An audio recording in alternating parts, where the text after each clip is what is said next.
What's good, guys? Welcome back to another video. Today we're talking about the bench press. I'm going to give you form tips and I'm going to give you 3 different types of variables of resistance that I use throughout my training, my bench training, that has helped me level it up and to get stronger throughout the course of my current program. Alright, so when it comes to the bench press, guys, we're looking out for a couple of things. I'm going to show you a clip where I am just using the barbell, so there's no weights to block any sort of angles here. When it comes to warming up for the bench press, I like to take my reps very slowly. I like to make sure that my elbows are properly tucked. I like to make sure that my wrists are straight. And a warm up for me is really just to go through the motion and really just to go through the bar path of the bench press to get used to it and to get ready to load on more weights as we proceed to go through the sets.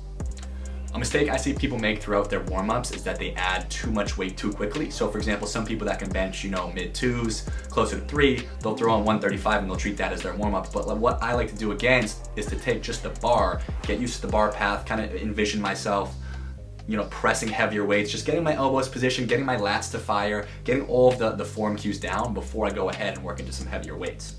With that being said, form tips for the bench. Make sure when you are benching, if you're trying to get the most out of your bench on a strength level, make sure you're trying to engage your lats. The lats are a muscle in our back on the outside that helps a lot when it comes to pressing movements. So to engage the lats, I'm gonna go further into that in a different video. I have had a lat segment in one of my past videos, so I can link that down below. But to engage the lats, really all that means is that you're trying to keep your scaps retracted. We're trying to make sure that the elbows are properly tucked, and as we are pressing out of the hole, we're not thinking of just having a flat back and using just the muscles in the front plane. We're also thinking about trying to use as much in the back as we can, which by default will engage your lats.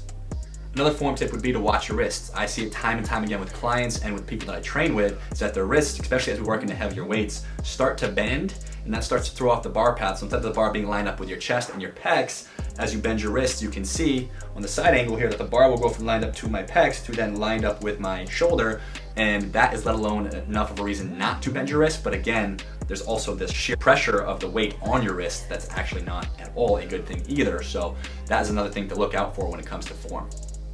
Lastly, on form tips, my #1 piece of advice is proper leg drive. Now I'm gonna make a separate video on proper leg drive and how to initiate it, but really guys, you wanna push through your legs. You're trying to push yourself up and onto the bench to further engage your lats, but also to make sure that make sure your legs are glued to the ground. You're pushing through, you're firing your glutes, you're keeping your core tight, and you have a proper amount of leg drive trying to push you up the bench onto your back so you can get a solid press. So when it comes to different types of resistance and variables of resistance for the bench press, there's 3 that I really use mainly and mostly throughout every program that I've done in the past, not just the one I'm currently on, and that would be tempo, pauses, and bands. Now those are 3 different types of resistance that you guys can utilize throughout your training as well. And if you don't have a band setup like I do with the band pegs, you can take 2 dumbbells and put them on the sides as well and attach the bands that way. So the first one we're gonna talk about, guys, is pauses, because pauses are universally known as one of the best ways to correct bad form. If you're doing a bench press quickly, a lot of times you're gonna A, bounce it off your chest, and B, you're gonna mess up your form somewhere along the way, but because you don't have a step back view of what your form looks like, 9 times out of 10 guys and girls don't recognize it, and they're actually getting away with really bad form. Their elbows might be out of place, they might be up near their shoulders, or their wrists are really flexed.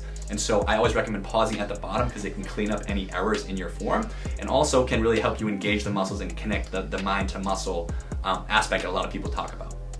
Next, when dealing with tempo, I like to usually abide by a 3-2-1. So what that means, at the top of the exercise, instead of coming down fast and again utilizing momentum, I'm counting down 3, 2, 1, a little pause at the bottom, then I'm gonna press up. So we're gonna combine the press with the tempo, and when you add that tempo in there, obviously it's gonna make it harder because it's more time under tension. If you can bench press 225 for 5 reps, I don't think you can bench press 225 for 5 reps with a 3-2-1 tempo because it makes it harder. That's one thing that I found that's helped my bench press grow a lot. It's just the constant time under tension and the fatiguing of the muscle through not added weight, but through added time. Last but not least, when we combine all 3, the pause, the tempo, and the bands that I just threw on, as you guys can see in the clip, that is how you really challenge yourself. And the bands are a thing called variable or decreased and increased resistance. So at obviously the top of the exercise, when I'm holding the barbell at the top, that is when the tension is at the highest because the band is being stretched. As I go down to the bottom of the exercise and touch my chest, the band resistance is less. So it's increased and decreased resistance. It's not constant tension from the band. It's not like you're adding an extra 40 pounds throughout the entire movement.